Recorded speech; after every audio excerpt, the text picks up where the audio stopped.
My channel ಹೇಗಿದ್ದೀರಾ ಎಲ್ಲರೂ ಚೆನ್ನಾಗಿದ್ದೀರಾ ಅಂತ ಅನ್ಕೊಳ್ತೀನಿ. ಇವತ್ತು ಸಂಡೇ, ಸೊ ಈ ವೀಕ್ ಅಲ್ಲಿ ನಾನು ಯಾವುದು ಬ್ಲಾಗ್ ಮಾಡಿಲ್ಲ. ಸೊ ರೆಸಿಪೀಸ್ ಮಾಡಿದ್ದೆ, ಅದು ಶಾರ್ಟ್ ವಿಡಿಯೋದಲ್ಲಿ ನಾನು ಅಪ್ಲೋಡ್ ಮಾಡಿದ್ದೀನಿ. ಸೊ ನೀವು ನೋಡಿರ್ಬೋದು. ಇವತ್ತು ನಾನು ಫಸ್ಟ್ ಈಗ ಬ್ರೇಕ್ಫಾಸ್ಟ್ ಟೈಮ್ ಹೋಯ್ತು. ಈಗ ಲಂಚ್ಗೆ ಪ್ರಿಪೇರ್ ಮಾಡ್ತೀನಿ. ಇವತ್ತು ನಾನು ನುಗ್ಗೆ ಸೊಪ್ಪಿನ ದಾಲ್ ಮಾಡ್ತೀನಿ. ಅದ್ರ ಜೊತೆಗೆ ನಮ್ ಕಡೆ ಎಲ್ಲ ಪುಂಡಿ ಅಂತ ಮಾಡ್ತಾರೆ ಆಯ್ತಾ, ರೈಸ್ ಬಾಲ್ ಅಂತ ಹೇಳ್ತಾರೆ ಅದಕ್ಕೆ. ಸೊ ಅದನ್ನ ಮಾಡ್ತೀನಿ, ಚೆನ್ನಾಗಿರುತ್ತೆ.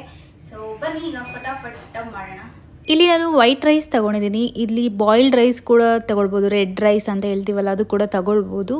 ಬಟ್ ನಾನಿಲ್ಲಿ ವೈಟ್ ರೈಸಲ್ಲೇ ಮಾಡ್ಕೊಳ್ತಿದ್ದೀನಿ ಸ್ವಲ್ಪ ಕ್ವಾಂಟಿಟಿಯಲ್ಲಿ. ಫಸ್ಟ್ ಇದನ್ನು ನಾನು ನಿನ್ನೆನೇ ನೆನೆಸಿಟ್ಕೊಂಡಿದ್ದೀನಿ. ಅದಾದಮೇಲೆ ಇವತ್ತು ಮಿಕ್ಸಿಯಲ್ಲಿ ಗ್ರೈಂಡ್ ಮಾಡ್ಕೊಳ್ತೀನಿ. ಫಸ್ಟಿಗೆ ರೈಸು ಆ್ಯಂಡ್ ಸ್ವಲ್ಪ ಒಂದು 2-3 ಟೇಬಲ್ ಸ್ಪೂನು ಇದು ಕೋಕ್ನಟ್ ಇದೆ ಅಲ್ಲ ಅದನ್ನು ಹಾಕ್ಕೊಳ್ತೀನಿ. ಮತ್ತು ಸ್ವಲ್ಪ ರುಚಿಗೆ ತಕ್ಕಷ್ಟು ಉಪ್ಪು ಹಾಕಿಬಿಟ್ಟು ಗ್ರೈಂಡ್ ಮಾಡ್ಕೊಳ್ತೀನಿ. ಸಣ್ಣದಾಗಿ ಗ್ರೈಂಡ್ ಮಾಡ್ಕೊಳ್ಳಿಕ್ಕಿಲ್ಲ ನೋಡಿ, ಈ ಥರ ತರಿಯಾಗಿರಬೇಕು. ನೆಕ್ಸ್ಟ್ ಅದನ್ನು ಗ್ಯಾಸಲ್ಲಿ ಲೋ ಫ್ಲೇಮಲ್ಲಿ ಇದು ನಾನ್ ಸ್ಟಿಕ್ ಪಾತ್ರೆಯಲ್ಲಿ ಸ್ವಲ್ಪ ಇದನ್ನು ಬೇಯಿಸ್ಕೊಳ್ಬೇಕು. ಅಂದರೆ ಇದು ಗಟ್ಟಿ ಆಗಬೇಕು. ಅಂದರೆ ನಮಗೆ ಇದು ಪುಂಡಿ ಅಂತ ಹೇಳ್ತೀವಲ್ಲ, ಬಾಲ್ ಥರ ಅದು ಮಾಡಲಿಕ್ಕೆ ಬರಬೇಕು, ಲಡ್ಡು ಥರ.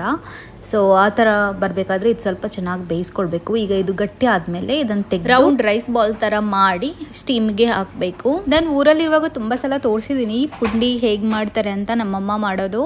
ಬಟ್ ಯಾವ ರೀತಿ ಮಾಡ್ತಾರೆ ಅನ್ನೋದು ನಾನು ತೋರಿಸಲಿಲ್ಲ. ಜಸ್ಟ್ ಪುಂಡಿ ಆದಮೇಲೆ ತಿನ್ನೋದು ಮಾತ್ರ ತೋರಿಸಿದ್ದೆ. ಇದು ಮಾಡೋದೆಷ್ಟು ಕಷ್ಟ ಇದೆ ಅಂತ ನನಗೆ ಈಗ ಗೊತ್ತಾಗ್ತಿದೆ. ಇದೀಗ ಆಲ್ಮೋಸ್ಟ್ ಆಯಿತು, ನೀವು ಇಲ್ಲಿ ನೋಡ್ತಿರ್ಬೋದು. ಇದನ್ನೀಗ ರೈಸ್ ಬಾಲ್ ಥರ ಮಾಡ್ಕೊಳ್ಬೇಕು, ಅಂದರೆ ಉಂಡೆ ಕಟ್ಟಬೇಕು. ನನಗೆ 1-2 ರೈಸ್ ಬಾಲ್ಸ್ ಮಾಡಿಯೇ ಸಾಕಾಗೋಯ್ತು. ಸೊ ನನ್ನ ಹಸ್ಬೆಂಡ್ಗೆ ಕರೆದು ಎಲ್ಲ ರೈಸ್ ಬಾಲ್ಸ್ಗೆ ಮಾಡಿಸಿದೆ. ನನ್ನ ಹಸ್ಬೆಂಡ್ ಪಟ್ ಅಂತ 1 ನಿಮಿಷದಲ್ಲಿ ಎಲ್ಲ ಮಾಡಿ ಮುಗಿಸಿದ್ರು. ತುಂಬ ಫಾಸ್ಟ್, ಕಿಚನ್ ವರ್ಕಲ್ಲಿ ಕೂಡ ಫಾಸ್ಟ್, ಅವ್ರದ್ದು ಕೆಲಸದಲ್ಲೂ ಕೂಡ ಫಾಸ್ಟ್, ತುಂಬಾ ಫಾಸ್ಟ್ ಇದ್ದಾರೆ ನನ್ನ ಹಸ್ಬೆಂಡ್. ಆಯಿತು, ಒಂದು 10-11 ರೈಸ್ ಬಾಲ್ಸ್ ಆಗಿದೆ ಅಷ್ಟೇ. ಆಮೇಲೆ ಆಲ್ರೆಡಿ ನಾನು ನೀರನ್ನು ಸ್ಟೀಮ್ಗೆ ಇಟ್ಟಿದ್ದೀನಿ. ನೀರು ಕುದೀತಾ ಇದೆ, ನೀವು ಇಲ್ಲಿ ನೋಡ್ತಿರ್ಬೋದು. ಸೊ ಅದರ ಮೇಲೆ ಇದನ್ನು ಇಟ್ಟರೆ ಆಯಿತು. ಇದನ್ನಿಟ್ಟು ಒಂದು 20 ಮಿನಿಟ್ಸ್ ತನಕ ಬೇಯಿಸ್ಕೊಳ್ಬೇಕು ಸ್ಟೀಮಲ್ಲಿ. ಆಗ ನಿಮ್ಮದು ಪುಂಡಿ ರೆಡಿ ಆಗುತ್ತೆ. ಇದೆಲ್ಲ ನಮ್ಮದು ಉಡುಪಿದು ಟ್ರೆಡಿಷ್ನಲ್ ತಿಂಡಿಗಳು ಆಯಿತಾ. ಸೊ ನಮ್ಮ ಉಡುಪಿ ಕಡೆ ಎಲ್ಲ ಇದನ್ನು ಎಲ್ಲರ ಮನೆಯಲ್ಲಿ ಕೂಡ ಮಾಡ್ತಾ ಇರ್ತಾರೆ, ಅಪರೂಪಕ್ಕಾದರೂ. ನಮ್ಮ ಮನೆಯಲ್ಲಿ ಕೂಡ ಫಸ್ಟೆಲ್ಲ ನನಗೆ ಈ ಥರದ್ದು ತಿಂಡಿ ಎಲ್ಲ ನಾನು ತಿಂತಾನೂ ಇರಲಿಲ್ಲ, ಮುಟ್ಟಿ ಕೂಡ ನೋಡ್ತಿರ್ಲಿಲ್ಲ. ಬಟ್ ಈಗ ಖುಷಿ ಆಗತ್ತೆ ತಿನ್ನಲಿಕ್ಕೇನೋ, ರುಚಿ ಡಿಫ್ರೆಂಟ್ ಇರುತ್ತೆ ಆಯಿತಾ. ನೆಕ್ಸ್ಟ್ ಇದ್ರ ಜೊತೆ ತಿನ್ನಲಿಕ್ಕೆ ದಾಲ್ ಮಾಡ್ತಿದ್ದೀನಿ. ನುಗ್ಗೆ ಸೊಪ್ಪು ಹಾಕಿ ನುಗ್ಗೆ ಸೊಪ್ಪಿನ ದಾಲ್ ಮಾಡ್ತಿದ್ದೀನಿ. ಫಸ್ಟ್ 1 ಕಪ್ಪಷ್ಟು ತುವರ್ ದಾಲ್ ತೊಗೊಂಡಿದ್ದೀನಿ, ಅಂದರೆ ತೊಗರಿಬೇಳೆ. ಆ್ಯಂಡ್ ಅದ್ರ ಜೊತೆ 1 ಈರುಳ್ಳಿ, 1 ಟೊಮ್ಯಾಟೊ, 4 ಹಸಿಮೆಣಸಿನ್ಕಾಯಿ, 5-6 ಬೆಳ್ಳುಳ್ಳಿ, ಸ್ವಲ್ಪ ಶುಂಠಿ, ಸ್ವಲ್ಪ ಅರಿಶಿನ ಮತ್ತು ಸ್ವಲ್ಪ ಉಪ್ಪು ಹಾಕ್ಬಿಟ್ಟು, ಉಪ್ಪು ನಾನು ಆಮೇಲೆ ಹಾಕ್ಕೊಳ್ತೀನಿ. ಸೊ ನೀವು ಈಗಲೇ ಹಾಕ್ಕೊಂಡ್ರೆ ಏನಾಗಲ್ಲ. ಸ್ವಲ್ಪ ಉಪ್ಪು ಹಾಕ್ಬಿಟ್ಟು ಮಿಕ್ಸ್ ಮಾಡಿ ಕುಕ್ಕರಲ್ಲಿ ಒಂದು 4 ವಿಜಿಲ್ ತೆಗಿತೀನಿ. ನೋಡಿ, ಇದು ನುಗ್ಗೆ ಸೊಪ್ಪು. ಇದನ್ನು ನಾನು ಚೆನ್ನಾಗಿ ವಾಶ್ ಮಾಡಿ ಇಟ್ಟಿದ್ದೀನಿ.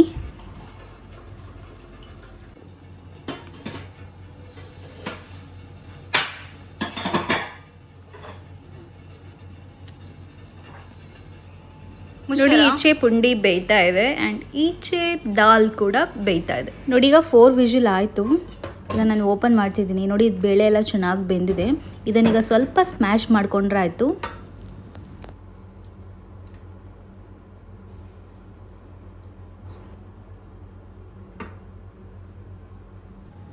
ನೆಕ್ಸ್ಟ್ ಈಗ ಒಂದು ಕಡಾಯಲ್ಲಿ ಸ್ವಲ್ಪ ಆಯಿಲ್ ಹಾಕೊಳ್ತಿದ್ದೀನಿ. ನಾನೀಗ ಯೂಸ್ ಮಾಡ್ತಿರೋದು ಕೋಕೋನಟ್ ಆಯಿಲ್. ಎಣ್ಣೆ ಬಿಸಿ ಆದ ಕೂಡಲೇ ಅದಕ್ಕೆ ಸ್ವಲ್ಪ ಸಾಸಿವೆ, ಸ್ವಲ್ಪ ಜೀರಿಗೆ ಹಾಕೊಳ್ತಿದ್ದೀನಿ. ಅಂದರೆ 1 ಸ್ಪೂನ್ ಅಷ್ಟು.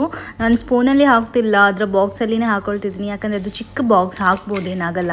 ಕೆಲವೊಂದು ಸರ್ತಿ ನನಗೆ ಅರ್ಜೆಂಟ್ ಆದರೆ ನಾನು ಈ ಥರನೇ ಮಾಡೋದು.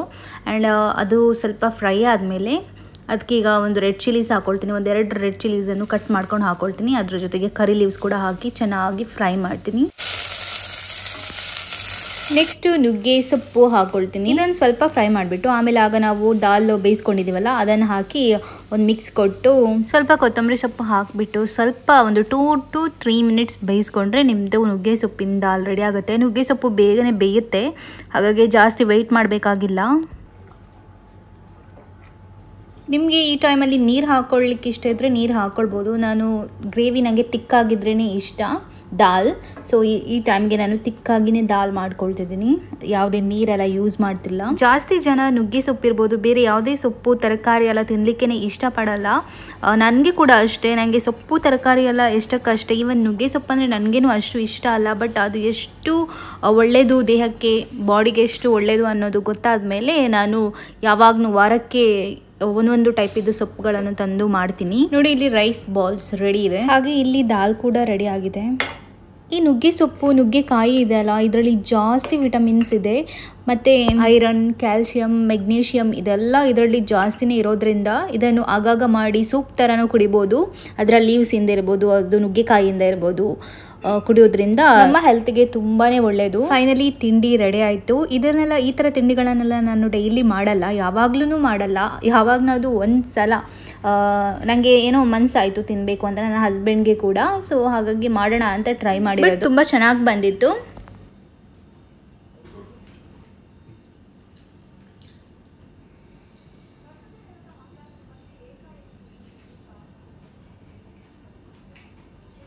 ಹೇ ಗಾಯ್ಸ್, ವೆಲ್ಕಮ್ ಬ್ಯಾಕ್. ಈಗ ನಾವು ಹೊರಟಿರೋದು ಬೀಚ್ಗೆ. ಇವತ್ತು ಬೀಚಲ್ಲಿ ಇರುವ ಅಂತ ಅಂದ್ಕೊಂಡಿದ್ದೀವಿ. ಈಗ ಸಮ್ಮರ್ ಅಲ್ವಾ, ಅದಕ್ಕೆ.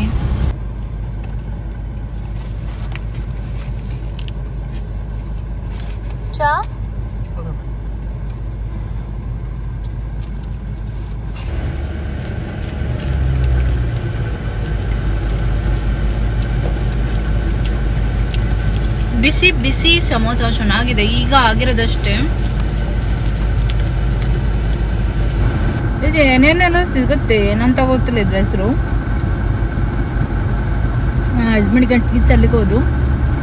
ಇಲ್ಲಿ ಸ್ವಲ್ಪ ಟೀ, ಕಾಫಿ ಏನಾದರೂ ತಿನ್ಕೊಂಡೋದ್ರೆ ಚೆನ್ನಾಗಿದೆ. ನಾವು ಮಧ್ಯಾಹ್ನ ನೀವು ನೋಡಿದ್ರಲ್ಲ, ಅದು ತಿಂದಿರೋದು, ಪುಂಡಿ ತಿಂದಿರೋದು. ಈಗ ನನ್ನ ಹಸ್ಬೆಂಡ್ಗೆ ಇಲ್ಲಿ ಕೆಲಸ ಇತ್ತು, ಸೊ ಅಲ್ಲಿಗೆ ಬಂದಿದ್ವಿ.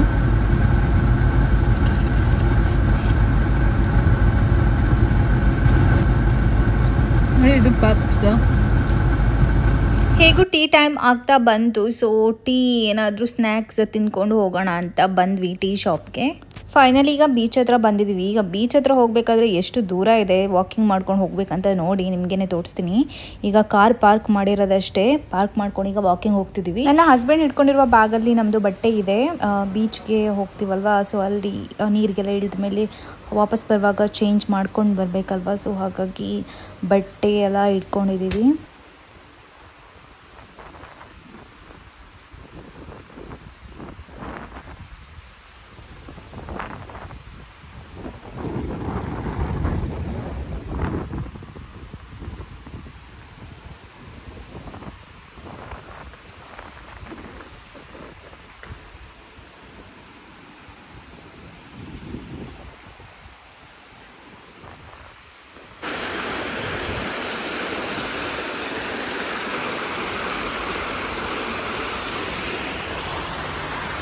ನಾವು ಈ ಬೀಚ್ಗೆ ಒಂದು 2-3 ಟೈಮ್ಸ್ ಬಂದಿದ್ದೀವಿ. ಬಟ್ ನಮಗೆ ಇಲ್ಲಿ ಪಬ್ಲಿಕ್ ಬೀಚ್, ಪ್ರೈವೇಟ್ ಬೀಚ್ ಅಂತ ಇದೆ. ಸೊ ಅದು ಕನ್ಫ್ಯೂಷನ್ ಆಗುತ್ತೆ ನಮಗೆ. ಅಂದರೆ ತುಂಬ ವಾಕಿಂಗ್ ಮಾಡಲಿಕ್ಕಿರುತ್ತೆ ಯಾವ ಬೀಚ್ಗೆ ಹೋಗಬೇಕಾದ್ರೆ. ಸೊ ಆಚೆ ಸೈಡ್ ಹೋದರೆ ಅದು ಎಂಡಿಗೆ ಹೋಗಬೇಕಾದ್ರೆ, ಈಚೆ ಸೈಡ್ ಹೋಗಬೇಕಾದ್ರೆ ಎಂಡಿಗೆ ಹೋಗಬೇಕಾಗತ್ತೆ. ಸೊ ನಮಗೆ ಕನ್ಫ್ಯೂಷನ್ ಎಲ್ಲಿ ಇದೆ ಪ್ರೈವೇಟ್ ಬೀಚ್ ಅಂತ. ಫ್ರೆಂಡ್ಸ್, ಎಷ್ಟು ಸರ್ಚ್ ಮಾಡಿದ್ರು ಪ್ರೈವೇಟ್ ಬೀಚ್ ಸಿಕ್ಕಲೇ ಇಲ್ಲ. ತುಂಬ ದೊಡ್ಡ ಬೀಚ್, ಇದು ಕನ್ಫ್ಯೂಷನ್ ಆಗ್ತದೆ. ನಾವು 2 ಸಲ ಬಂದಿದ್ದೀವಿ, ಬಟ್ ಆದರೂ ಕನ್ಫ್ಯೂಷನ್ ಇದ್ದೇ ಇರುತ್ತೆ. ಸೊ ಫೈನಲಿ ಪ್ರೈವೇಟ್ ಬೀಚ್ ಸಿಕ್ತು. ಈಗ ಹೋಗ್ತಾ ಇದ್ದೀವಿ.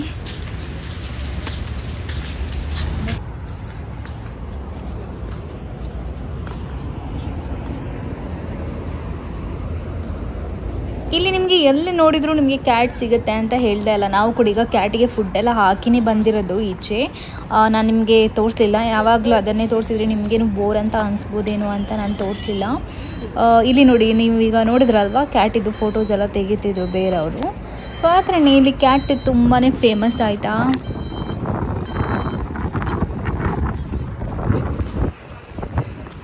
Friends, finally private beach entrance ಬಂತು. ಇದೇ ನಾವು ಹೋಗ್ತಿದ್ದು.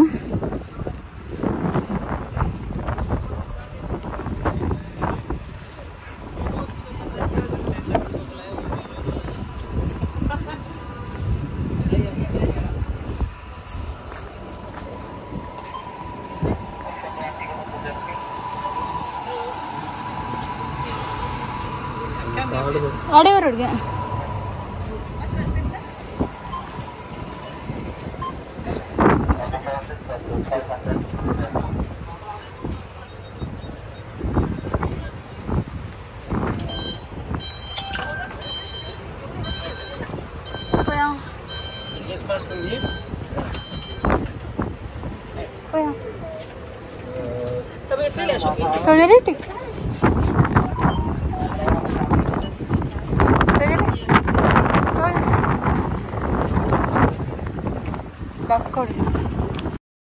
ನೋಡಿ ಫ್ರೆಂಡ್ಸ್, ಇದು ಟಿಕೆಟ್ ಬೀಚ್ಗೆ ಹೋಗ್ಬೇಕಾದ್ರೆ, ಪಬ್ಲಿಕ್ ಬೀಚ್ಗೆ ಹೋಗ್ಬೇಕಾದ್ರೆ ಈ ಥರ ಟಿಕೆಟ್ಸ್ ಇಲ್ಲ. ಪ್ರೈವೇಟ್ಗೆ ಬರಬೇಕಾದ್ರೆ ಮಾತ್ರ ಈ ಥರ ಟಿಕೆಟ್. ನಾವು ಪ್ರೈವೇಟ್ ಯಾಕೆ ಚೂಸ್ ಮಾಡ್ತೀವಂದರೆ ಇಲ್ಲಿ ಒಳ್ಳೆ ಫ್ಯಾಮಿಲೀಸ್ ಬರುತ್ತೆ ಆ್ಯಂಡ್ ರಶ್ ಇರಲ್ಲ, ಆರಾಮಾಗಿ ನಾವು ಇರ್ಬೋದು, ನೀರಲ್ಲೆಲ್ಲ ಕೂತ್ಕೊಳ್ಬೋದು. ಏನೋ ಒಂಥರ ಸ್ಟ್ಯಾಂಡರ್ಡ್, ಎಲ್ಲ ಬೀಚ್ ಕೂಡ ಸ್ಟ್ಯಾಂಡರ್ಡೇ ಇರುತ್ತೆ, ಬಟ್ ಸ್ವಲ್ಪ ಪ್ರೈವೇಟ್ ಆಗಿರುತ್ತೆ ಅನ್ನೋದು. ನೋಡಿ ಸ್ವಲ್ಪ ಜನ ಇರ್ತಾರೆ, ಚೆನ್ನಾಗಿರುತ್ತೆ ಆಯಿತಾ. ಪಬ್ಲಿಕ್ ಹೋದರೆ ಎಲ್ಲರೂ ಇದ್ಬಿಡ್ತಾರೆ, ಸೊ ಒಂಥರ ಅಂತ ಅನಿಸುತ್ತೆ. ಹಾಗಾಗಿ ನಾವು ಪ್ರೈವೇಟ್ ಬೀಚೇ ಚೂಸ್ ಮಾಡ್ತೀವಿ. ಫ್ರೆಂಡ್ಸ್, ಇದು ಬೀಚು ಚೆನ್ನಾಗಿದೆ, ಬಟ್ ಇಲ್ಲಿ ಬಿಸಿಲು ನನಗೆ ಅಷ್ಟು ಗೊತ್ತಾಗಲ್ಲ. ಫುಲ್ ಕೂಲ್ ಆಗಿದೆ, ವಾಟರ್ ಕೂಡ ಕೂಲ್ ಆಗಿದೆ ಇರ್ಬೋದು, ನೀರಿಗೆ ಹೋಗಿಲ್ಲ. ಬಟ್ ಇಲ್ಲಿದು ವಾಟರ್ ಹೇಗಿರ್ಬೇಕು, ಒಂಥರ ಸ್ಕೈ ಬ್ಲೂ ಕಲರ್ ಬರುತ್ತಲ್ಲ, ಲೈಟ್ ಸ್ಕೈ ಬ್ಲೂ ಆ ಥರ ಇದೆ. ಚೆನ್ನಾಗಿದೆ, ವೈಟ್ ಮತ್ತು ಸ್ಕೈ ಬ್ಲೂ ಮಿಕ್ಸ್ ಆಗಿದಾಗೆ ತುಂಬ ಚೆನ್ನಾಗಿದೆ ಆಯಿತಾ. ನನಗೆ ತುಂಬ ಇಷ್ಟ ಆಯಿತು ಈ ಬೀಚ್ಗೆ ಬಂದು. ನನ್ನ ಹಸ್ಬೆಂಡಿಗೆ ಆಗ ಹೇಳಿದೆ, ನಾನು ಡ್ರೆಸ್ ಚೇಂಜ್ ಮಾಡುವಾಗಲೇ ಹೇಳಿದೆ ಹೋಗಿ ಚೇಂಜ್ ಮಾಡ್ಕೊಂಡು ಬನ್ನಿ ಅಂತ. ಕೇಳಿಲ್ಲ, ಈಗ ಹೋಗಿದ್ದಾರೆ ಚೇಂಜ್ ಮಾಡಲಿಕ್ಕೆ. ಸೊ ಈಗ ನೀರಲ್ಲಿ ಸ್ವಲ್ಪ ಹೊತ್ತಿದ್ದು ಆಮೇಲೆ ಹೋಗೋದು.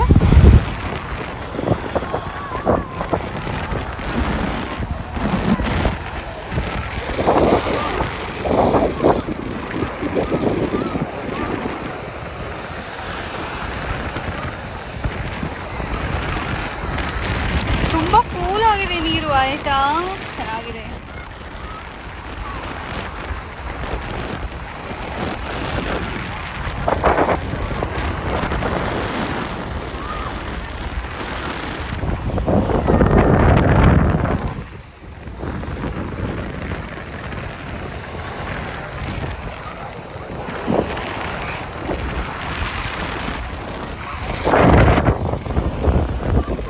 ಹಸ್ಬೆಂಡ್ ಇನ್ನೂ ಬಂದಿಲ್ಲ.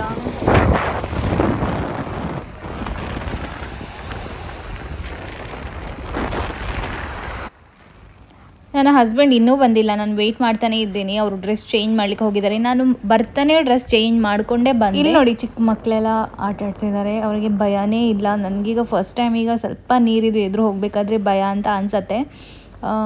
ಇಲ್ಲಿ ನನ್ನ ಹಸ್ಬೆಂಡ್ ನೋಡಿ ಫೈನಲಿ ಬಂದರು, ಹೋದರು ನೀರಿಗೆ. ಕೂಲ್ ಉಂಟದ ವಾಟರ್ ಫ್ರೆಂಡ್ಸ್. ಇಲ್ಲಿ ನೋಡಿ ನನ್ನ ಹಸ್ಬೆಂಡ್ ಏನು ಮಾಡ್ತಿದಾರಂತ. ನನಗೆ ಫಸ್ಟಿಗೆ ಭಯ ಆಗುತ್ತೆ, ಆಮೇಲೆ ಅಲ್ಲಿ ತನಕ ನಾನು ಹೋಗ್ತೀನಿ.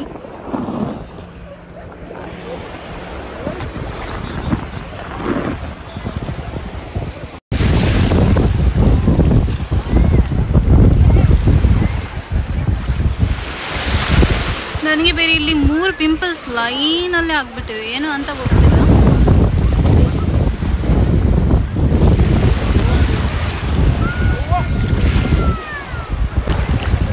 ಫ್ರೆಂಡ್ಸ್, ನಾನು ಇಷ್ಟ ತನಕ ಬಂದಿದ್ದೀನಿ ಮೇಲೆ.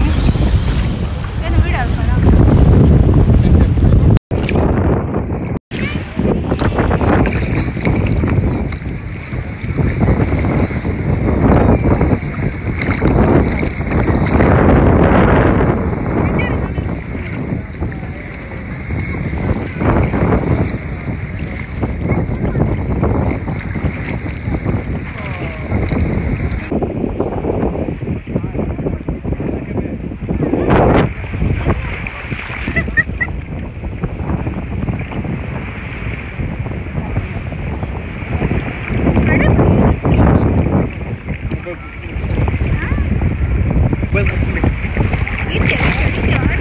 ನನಗೆ ಬೀಚ್ ಅಂದರೆ ತುಂಬಾ ಇಷ್ಟ ಆಯಿತಾ. ತುಂಬ ಅಂದರೆ ತುಂಬಾ ಇಷ್ಟ. ನೀರಲ್ಲೆಲ್ಲ ಇರೋದಂದರೆ ತುಂಬಾ ಇಷ್ಟ ಆಗುತ್ತೆ ನನಗೆ. ಸೊ ಇಲ್ಲಿ ಸನ್ಸೆಟ್ ಆದಮೇಲೆ ನೀರಲ್ಲಿ ಇರಲಿಕ್ಕೆ ಬಿಡಲ್ಲ ಈ ಬೀಚಲ್ಲಿ. ಬೇರೆ ಬೀಚಲ್ಲಿ ಬಿಡ್ತಾರೇನೋ ಗೊತ್ತಿಲ್ಲ, ಬಟ್ ಇಲ್ಲಿ ಸನ್ಸೆಟ್ ಆದಮೇಲೆ ಯಾರಿಗೂ ಕೂಡ ನೀರಲ್ಲಿ ಇರಲಿಕ್ಕಿಲ್ಲ, ಸೀದಾ ಎತ್ಕೊಂಡು ಬರ್ತಾನೆ ಇರಬೇಕು. Friends, friends, finally beach close ಆಯಿತು. ಸೊ ಈಗ ನಾವು ಹೋಗ್ತಾ ಇದ್ದೀವಿ. ರಿಟರ್ನ್ ಡ್ರೆಸ್ ಎಲ್ಲ ಚೇಂಜ್ ಮಾಡಿ ಆಯಿತು. ಬೀಚ್ ಕ್ಲೋಸ್ ಅಂದರೆ ನೀರಲ್ಲಿ ಇರಲಿಕ್ಕಿಲ್ಲ, ಮೇಲೆ ಬಂದು ಕೂತ್ಕೊಳ್ಬೋದು ಆರಾಮಾಗಿ. ಎಷ್ಟು ನೈಟ್ ಬೇಕಾದರೂ ಇರ್ಬೋದು, ಏನೂ ಹೇಳಲ್ಲ. ಬೇಕಾದರೆ ಮಾರ್ನಿಂಗ್ ತನಕ ಕೂಡ ಕೂತ್ಕೊಂಡ್ಬಿಟ್ಟು ಹೋಗ್ಬೋದು, ಅಷ್ಟು ಚೆನ್ನಾಗಿರುತ್ತೆ ಇಲ್ಲಿ. ನೆಕ್ಸ್ಟ್ ಇಲ್ಲಿ ನಮಗೆ ತುಂಬ ಹಂಗ್ರಿ ಆಗ್ತಿತ್ತು. ಸೊ ಕೆಲವೊಂದು ಹೋಟೆಲ್ಸ್ ಇತ್ತು. ಸೊ ಅಲ್ಲಿಗೆ ಬಂದ್ವಿ. ನಾವು ತೊಗೊಂಡಿರೋದು ಫ್ರೆಂಚ್ ಫ್ರೈಸ್, ಅದ್ರ ಜೊತೆಗೆ ಚಿಕನ್ ರ್ಯಾಪ್ ತೊಗೊಂಡ್ವಿ. ಬಿಸಿ ಬಿಸಿಯಾಗಿ ಮಾಡಿಕೊಟ್ರು, ತುಂಬ ಚೆನ್ನಾಗಿತ್ತು. ಇಲ್ಲಿನ ಟೇಸ್ಟ್, ಬೀಚ್ ಸೈಡ್ ಫುಡ್ ಏನಾದರೂ ತೊಗೊಂಡ್ರೆ ಟೇಸ್ಟ್ ಡಿಫ್ರೆಂಟ್ ಆಗಿರುತ್ತೆ.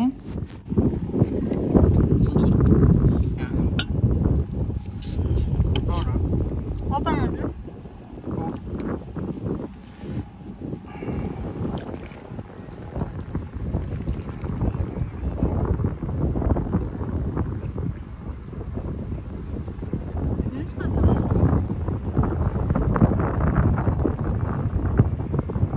ಇದು ಚಿಕನ್ ರ್ಯಾಪ್ ಚೆನ್ನಾಗಿದೆ.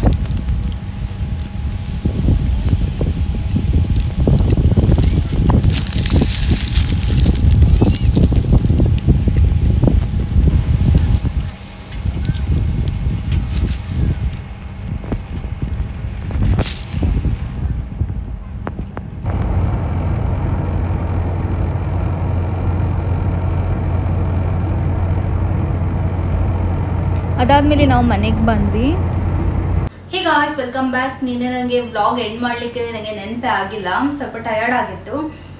ಸೀದಾ ಮನೆಗೆ ಬಂದು ಸ್ವಲ್ಪ ಊಟ ಮಾಡಿ ಮಲ್ಕೊಂಡಿರೋದು ಅಷ್ಟೇ. ಆ್ಯಂಡ್ ಇವತ್ತು ಮಂಡೇ, ಇವತ್ತು ನಾನು ಈವ್ನಿಂಗ್ ವ್ಲಾಗ್ ಸ್ಟಾರ್ಟ್ ಮಾಡಿರೋದು. ಈ ಸ್ಯಾಟರ್ಡೆ ಮತ್ತು ಸಂಡೇ ಸ್ವಲ್ಪ ಹೊರಗಿನ ಫುಡ್ ತಿಂತೀವಲ್ಲ, ಸೊ ಮಂಡೇ ಬಂದಾಗ ನಾವು ಮಧ್ಯಾಹ್ನ ಊಟ ಕರ್ಡ್ ರೈಸ್ ಆ ಥರ ಮಾಡ್ತೀವಿ. ಅದಾದಮೇಲೆ ಈವ್ನಿಂಗಿಗೆ ಏನಾದರೂ ಪ್ರಿಪೇರ್ ಮಾಡ್ಕೊಳ್ತೀನಿ. ಸೊ ಇವತ್ತು ಈವ್ನಿಂಗ್ ನಾನು ಎಗ್ ಗ್ರೀನ್ ಮಸಾಲ ಮಾಡ್ತೀನಿ, ಅದ್ರ ಜೊತೆ ರೈಸ್ ಇದೆ. ಆ್ಯಂಡ್ ಮನ್ಸಾದರೆ ಏನಾದರೂ ರೋಟಿ ಏನಾದರೂ ಮಾಡ್ತೀನಿ, ನೋಡುವ. ನಾನು ಯಾವುದೇ ರೆಸಿಪಿ ನಿಮ್ಮ ಜೊತೆ ಶೇರ್ ಮಾಡೋದಾದ್ರೆ ಒಂದು 2-3 ಸಲ ನಾನು ಮಾಡ್ಕೊಳ್ತೀನಿ. ಆಮೇಲೆ ರುಚಿಯಾಗಿ ಬಂದಿದ್ರೆ ಮಾತ್ರ ನಿಮ್ಮ ಜೊತೆ ಶೇರ್ ಮಾಡ್ತೀನಿ. ಸೊ ಬನ್ನಿ ಈಗ ಕ್ವಿಕ್ಕಾಗಿ ಚಿಕನ್ ಗ್ರೀನ್ ಮಸಾಲ ಮಾಡುವ. ತುಂಬ ಸ್ಪೈಸಿಯಾಗಿ ಹೆಲ್ದಿಯಾಗಿ ಚೆನ್ನಾಗಿರುತ್ತೆ.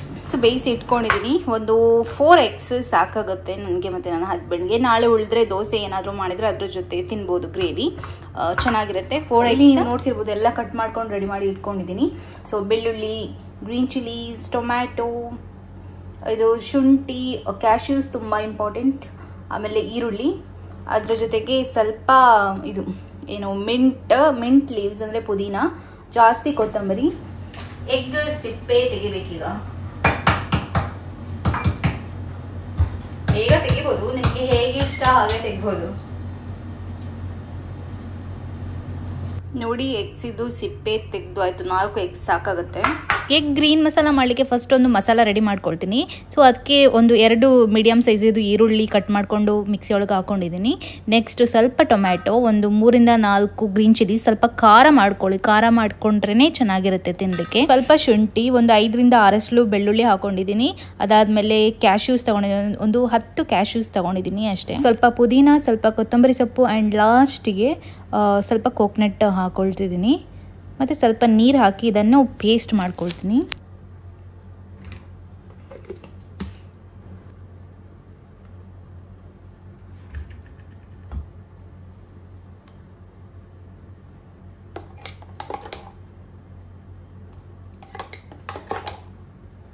ನೋಡಿ, ಮಸಾಲ ರೆಡಿ ಆಗಿದೆ. ಈಗ ಒಂದು ಪ್ಯಾನಲ್ಲಿ ಒಂದು ಸ್ವಲ್ಪ ಕೋಕೋನಟ್ ಆಯಿಲ್ ಹಾಕ್ಕೊಂಡಿದ್ದೀನಿ, ಒಂದು 2-3 ಟೇಬಲ್ ಸ್ಪೂನ್ ಅಷ್ಟೇ.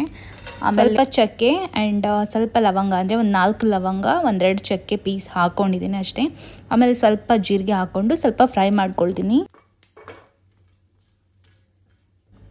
ನೆಕ್ಸ್ಟು ಅದಕ್ಕೆ ಆಗ ನಾನು ಮಸಾಲ ಮಾಡ್ಕೊಂಡಿದ್ದೀನಲ್ಲ ಅದನ್ನು ಹಾಕ್ಕೊಳ್ತೀನಿ. ಆ್ಯಂಡ್ ಸ್ವಲ್ಪ ನೀರು ಕೂಡ ಹಾಕ್ಕೊಳ್ತೀನಿ. ಇದಕ್ಕೆ ಮಿಕ್ಸಿ ಜಾರಲ್ಲೇ ಸ್ವಲ್ಪ ನೀರು ಹಾಕ್ಕೊಳ್ತೀನಿ. ಆ್ಯಂಡ್ ಇದನ್ನು ಚೆನ್ನಾಗಿ ಫ್ರೈ ಮಾಡ್ಕೊಳ್ಬೇಕಂದ್ರೆ ಈ ಮಸಾಲದಲ್ಲಿ ಆಯಿಲ್ ಬಿಡಬೇಕು, ಅಷ್ಟು ಫ್ರೈ ಮಾಡ್ಕೊಳ್ಬೇಕು. ಜಾಸ್ತಿ ಆಯಿಲ್ ಹಾಕೊಂಡ್ರೆ ಜಾಸ್ತಿ ಆಯಿಲ್ ನಿಮಗೆ ಮೇಲೆ ಕಾಣಿಸುತ್ತೆ, ಕಮ್ಮಿ ಆಯಿಲ್ ಹಾಕಿದ್ರೆ ಕಮ್ಮಿ ಆಯಿಲ್ ಕಾಣಿಸುತ್ತೆ.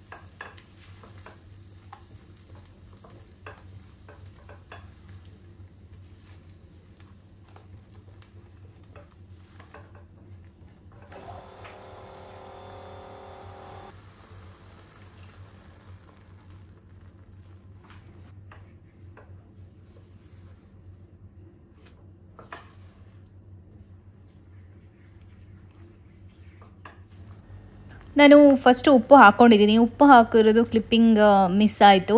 ನೆಕ್ಸ್ಟ್ ಸ್ವಲ್ಪ ಹಲ್ದಿ ಪೌಡರ್ ಆ್ಯಂಡ್ ಸ್ವಲ್ಪ ಕೊರಿಯಾಂಡರ್ ಪೌಡರ್ ಮತ್ತು ಸ್ವಲ್ಪ ಜೀರಾ ಪೌಡರ್ ಹಾಕ್ಕೊಂಡು ಇದನ್ನೀಗ ಮಿಕ್ಸ್ ಮಾಡ್ಕೊಳ್ತೀನಿ. ಒಂದು 3 to 4 ಮಿನಿಟ್ಸ್ ಈ ಮಸಾಲ ಚೆನ್ನಾಗಿ ಕುಕ್ ಆಗಬೇಕು.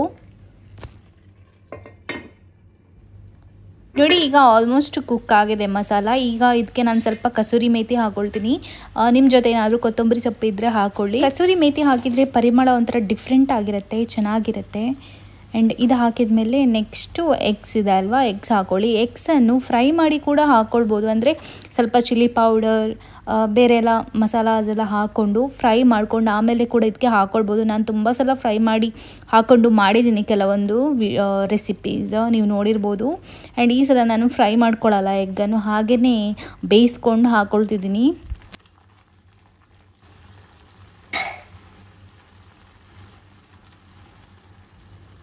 ಫೈನಲ್ ಆಗಿ ನಮ್ಮದು ಎಗ್ ಗ್ರೀನ್ ಮಸಾಲ ರೆಡಿ ಆಯಿತು. ಇದು ತುಂಬ ಟೇಸ್ಟಿಯಾಗಿರುತ್ತೆ ಆಯಿತಾ. ಇದು ನಾನು ಫಸ್ಟ್ ಟೈಮ್ ಟ್ರೈ ಮಾಡೋದು ಈ ರೆಸಿಪಿ, ಬಟ್ ಚೆನ್ನಾಗಾಗುತ್ತೆ. ಈ ಚಪಾತಿ ರೋಟಿ ಏನಾದರೂ ಮಾಡಿದ್ರೂ ಅದಕ್ಕೇನು ಸೂಟ್ ಆಗುತ್ತೆ. ಆ್ಯಂಡ್ ನೀವು ಖಾಲಿ ರೈಸ್ಗೆ ಇದನ್ನು ಹಾಕ್ಕೊಂಡು ತಿನ್ನೋದಾದ್ರೂ ಚೆನ್ನಾಗಾಗುತ್ತೆ. ಬಟ್ ಗ್ರೀನ್ ಚಿಲ್ಲೀಸ್ ಸ್ವಲ್ಪ ಜಾಸ್ತಿ ಆಗಿ ಖಾರವಾಗಿದ್ದರೆ ಚೆಂದ. ನಾವು ಈರುಳ್ಳಿ ಕ್ಯಾಶ್ಯೂಸ್ ಎಲ್ಲ ಹಾಕಿದಾಗ, ಟೊಮ್ಯಾಟೊ ಎಲ್ಲ ಹಾಕಿದಾಗ ಸ್ವಲ್ಪ ಸಿಹಿ ಥರ ಬರುತ್ತೆ, ಅಂದರೆ ಸ್ವೀಟಾಗಿ ಬರುತ್ತೆ. ಅದಕ್ಕೆ ನಾವು ಗ್ರೀನ್ ಚಿಲ್ಲಿ ಸ್ವಲ್ಪ ಜಾಸ್ತಿ ಹಾಕಿದಾಗ ಅಲ್ಲಿಗೆ ಟೇಸ್ಟ್ ಈಕ್ವಲ್ ಆಗುತ್ತೆ.